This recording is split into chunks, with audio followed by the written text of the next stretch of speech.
देखिए, बात सिंपल सी है भाई साहब, मैं आपको समझा देता हूं। सिंपल सी बात है, यहां पे आपका मुकदमा हुआ है, मोदी जी ने फैसला दे दिया है।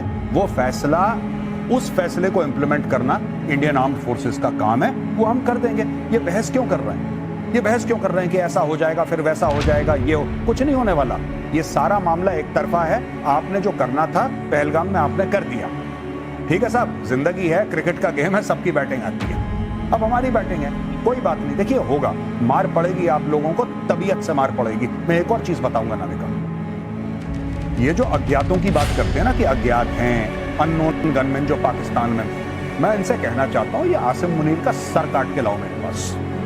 मेरी जितनी जिंदगी की कमाई है ना, मैं देने को तैयार हूं। आज नाविका कुमार की शो पे कह रहा हूं, जिंदगी की जितनी कमाई है, आसिम मुनीर का सर काट के लाओ इंडिया, मैं अपनी सारी जिंदगी की कमाई दे दूंगा, फिर चाहे मुझे दोबारा ग्राउंड जीरो से शुरू करना पड़े। पाकिस्तानी खुद डरे हुए, और अब मैं प्रूव करके बताऊंगा क्यों डरे हैं।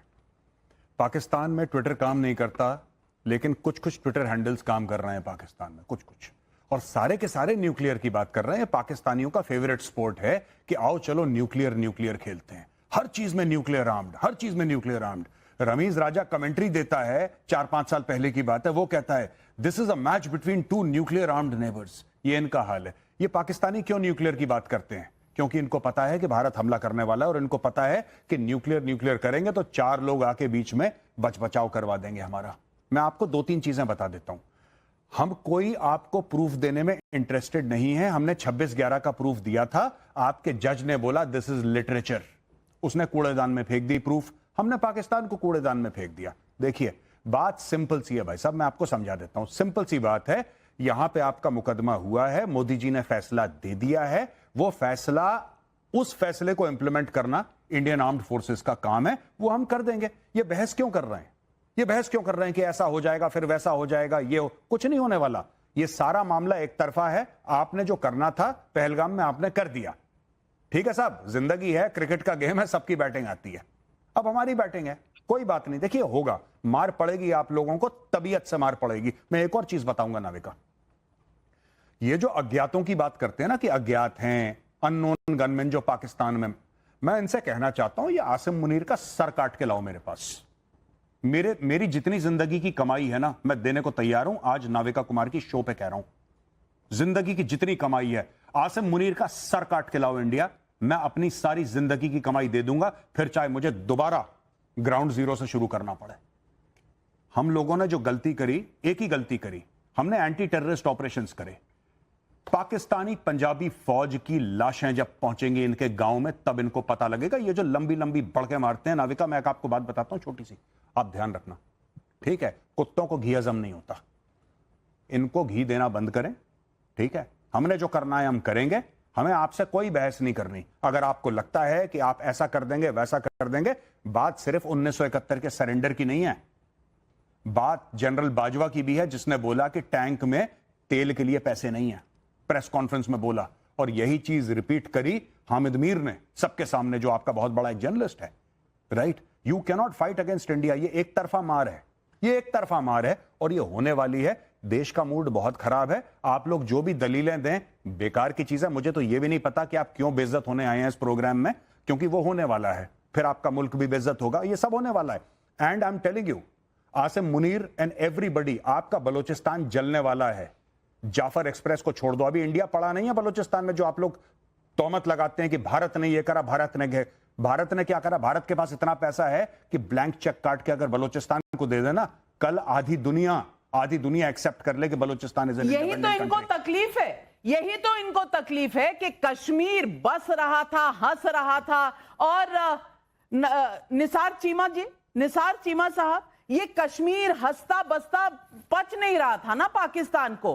पीओके में लोग निकाल रहे थे रैलियां कि हमें जाना है भारत के साथ, तो आसिफ मुनीर तड़पने लगे, इसीलिए ये कांड करके दिखाया। अब मैं पूछना चाहती हूं, खाने को तो है नहीं, आटा मिलता नहीं, पानी है नहीं, बिजली आती नहीं, वहां पर जिस तरह की गुर्बत है, आपकी इस वक्त औकात भी है कि न्यूक्लियर बॉम्ब से किसी को डरा सके और कोई डर जाए उससे? देखिए, बात यह है कि आपके दोनों मेहमान जो हैं, उनके झूठ भी मुसलसल सुने, कोई इंटरप्ट नहीं किया। उनकी बदजुबानी भी सुनी, गालियां भी सुनी, इल्जाम तराशियां भी सुनी, हमने कोई इंटरप्ट नहीं किया। अब मेरी बात आराम से सुने। बात यह है कि देखें, पूरी दुनिया को पता है कि कश्मीर पे आपका कब्जा गासबाना है, गैर कानूनी है, जालमाना है। 1 लाख कश्मीरी जो है फ्रीडम स्ट्रगल में अपनी जाने जो है वो गंवा चुके हैं, शहीद हो चुके हैं। 15,000 से ज्यादा ख्वातीन जो हैं जो आपकी आर्म फोर्सेज हैं, उनके हाथों गैंग रेप का विक्टिम हो चुकी हैं। ये आदमी झूठ बोल रहा है। ये बैरिस्टर नहीं है, ये आदमी चोर है। 13,000 से ये आदमी जेब कतरा है, मोबाइल छीनता है लाहौर की सड़कों पे। ये आदमी झूठ बोल बेबुनियादी रहा है। बातें बोलना बंद कीजिए। आपका झूठ चलने वाला नहीं है। आपका झूठ चलने वाला नहीं है।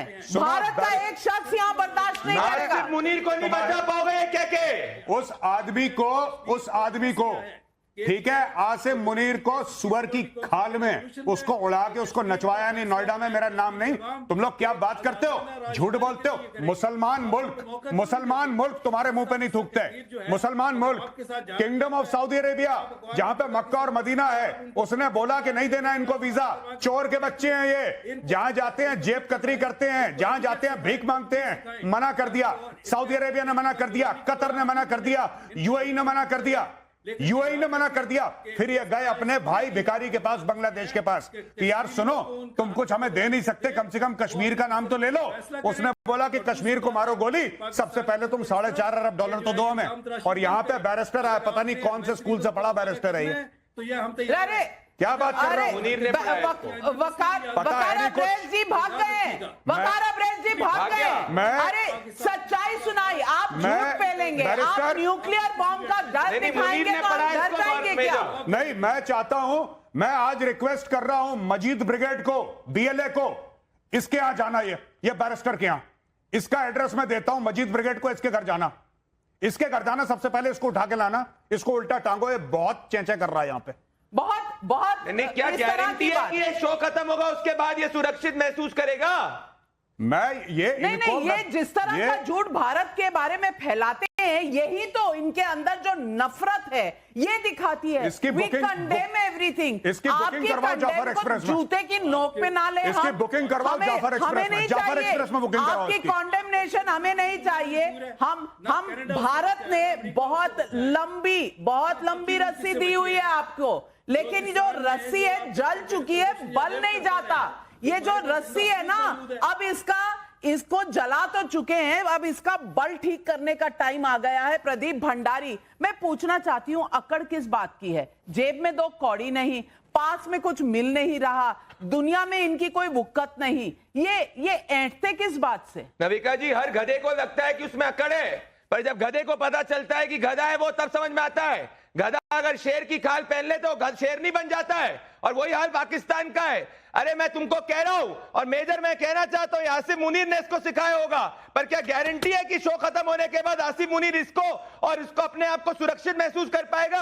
अरे वीजा लेके कोई मुस्लिम मेजॉरिटी मुल्क में भी नहीं जा सकते, पूरी दुनिया तुम्हारे खिलाफ है। और जब मैं तुमसे बात कर रहा हूं ना, कई दुनिया के नागरिकों ने कह दिया कि पाकिस्तान के अंदर ट्रैवल नहीं करना है। सोचो क्या हाल होने वाला है तुम्हारा।